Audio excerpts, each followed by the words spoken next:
Winky, winky, Dipsy, la la, la la, ho, Teletubbies.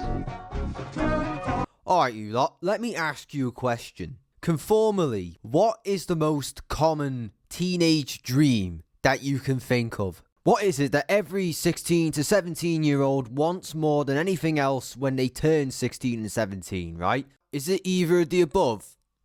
Close. You lot are more than welcome to guess or come up with your own conclusions, but one of them is driving. And just like a piece of meat in a lion's den, everyone wants it. It's every bitch for himself. So they could go on Facebook and put the most predictable, annoying, common status in the world. I've passed me Tesla.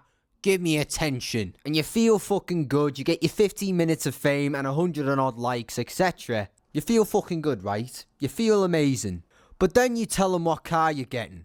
And if you tell them that you're getting a Fiat or a Mini, they pretty much stop giving a shit then. Because everyone else has fucking got one. But who gives a shit about Facebook and what people think about your car? You want to get to point A to point B, right? Absolutely understandable. But in order to do any of that, you gotta take your driver's theory test first, as well as a hazard awareness test and the final exam. But they're not the main focus of this video today. The focus is just the theory test, and that's it, and some of the ridiculous questions I got while I was doing the theory test. Oh, and no, I'm not saying you shouldn't answer these questions at all. Answer every question you get. It's an exam. I'm just doing this for comedic relief. Because some of the questions were a pain in the ass and unnecessary to begin with, in my opinion. Now, normally you would get questions about signs and road safety, etc. And that's all fucking good, okay?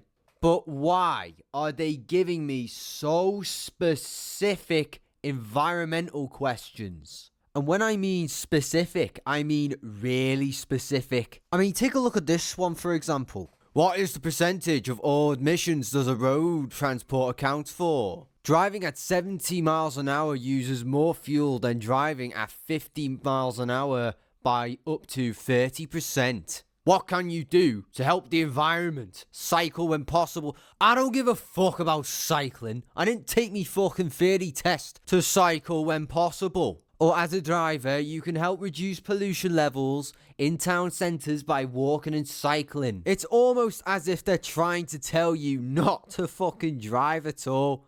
That's fucking stupid. Okay, to clear up the air. 1, not everyone can fucking cycle. And 2, when it comes to driving on the road, no one likes fucking cyclists. They fucking hold up traffic when you're trying to get to point A to point B. Because they want a fucking leg workout. But not only they have the nerve to hold up traffic, but they have a bigger nerve to show their ass to you. All while you're sitting in that traffic, miserable as fuck, right, while they're shoving it in your face and showing it off. As if their ass is so good that it's like the egg of the phoenix or something. Everyone needs to see it.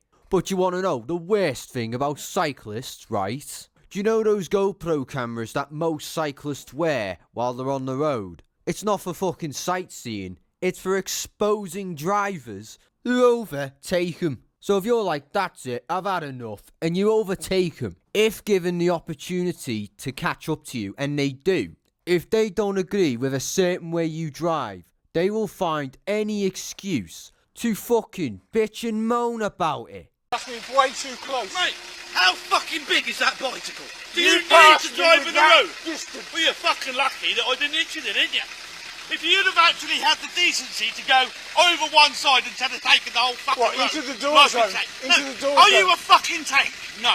Are you a car? No. You're a fucking little bicycle, but you seem to want to be in the middle of the road. Okay. Well, that's your problem, you get knocked off. Is it? Now, Is fuck off. that what it says in the highway code? No, it says knock you cunts over. Is that At the end of the day, you know it's hard to make a genius admit that he's in the wrong. But it's damn near fucking impossible to make an idiot admit that he's in the wrong. And that idiot is the cyclist. Cause the fucking dumbass has 2 options. He gets a fucking car and shoves that GoPro up his ass. Or if you can't afford the car, that's okay, you can still fucking cycle Just do it on the fucking pavement and not on the road where you're holding up traffic. And stop flashing your ass at everyone and sit on the bike seat, because that's what it was made for.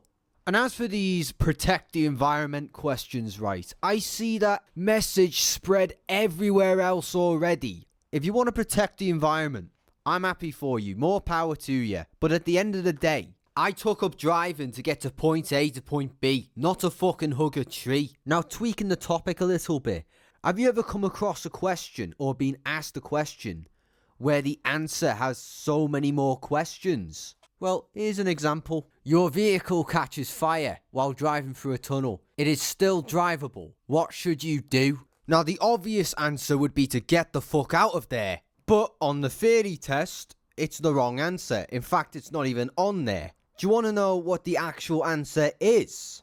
Drive it out of the tunnel if you can. What? Do you want me to kill myself or something? Drive the car out the tunnel while it's on fire?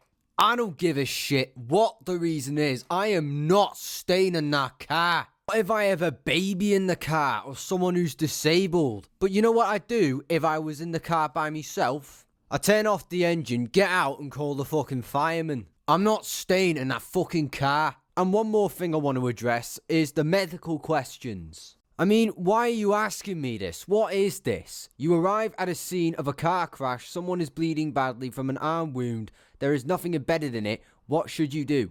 Apply pressure over the wound and raise the arm? You arrive at an incident where someone is suffering from severe burns, you should dose the burns with a clean, cool, non-toxic liquid. You mean fucking water. After a collision, someone has suffered a burn. The burn needs to be cooled. What is the shortest time it should be cooled for? 10 minutes. A casualty is not breathing normally. A chest compression should be used. At what rate? 120 per minute. Why are you asking me this? I am not fucking trained in first aid. I don't have any fucking experience with that. The only thing I could do to help is to call the emergency services and wait for the people who are actually trained for this kind of stuff to arrive. Now, of course, I've got to reassure them until they arrive, but if I were to take matters into my own hands, this is what the theory test doesn't tell you. If I were to take matters into my own hands, I could cause the person more further injury if I move them around, or the person could fucking sue me. For instance, right, there was this fat bitch who was drowning, and then this man saved her life, but then she decides to fucking sue him for rape. If we excuse people like this, it is a fast and slippery slope before we start excusing people like child molesters and murderers. He raped me. He put his hands on me without my consent, and by definition, that is rape. I know a lot of you misogynists are going to be like, well, herder, he saved your life. You should be grateful. And yeah, I mean, it was a nice thing to do, saving my life and all, but he still raped me. If I, as a woman, feel that I have been raped, I've been raped. End of discussion. Period. What? He saved your life? Oh, that's not a big fucking deal, love. It's not like the fact that if it wasn't for him, you wouldn't be suing him to begin with. In fact, you wouldn't be alive. He touched one of me saggy tits while I was drowning, so therefore that's rape. Look, I'm not saying you shouldn't save someone's life at all. If you can, fucking do it. But, you know, just be aware of some people. But back to the driving. If they were asking me questions that are out of my experience, why don't they have a first aid course? You know, so I don't fuck up, get sued, or even worse, accidentally kill someone. And yeah, I know you can use your common sense, like, oh, what will go right here, or what can go wrong there. But actual, proper, professional first aid training will enhance that common sense. Because you never know what will go wrong, even if you are the best doctor in the world. But in all seriousness now, I hope I gave you some insight to what the theory test can be like, and my experience with the theory test. And for those who are taking their theory test, best of fucking luck to you, and don't crash into any fucking trees, for God's sake.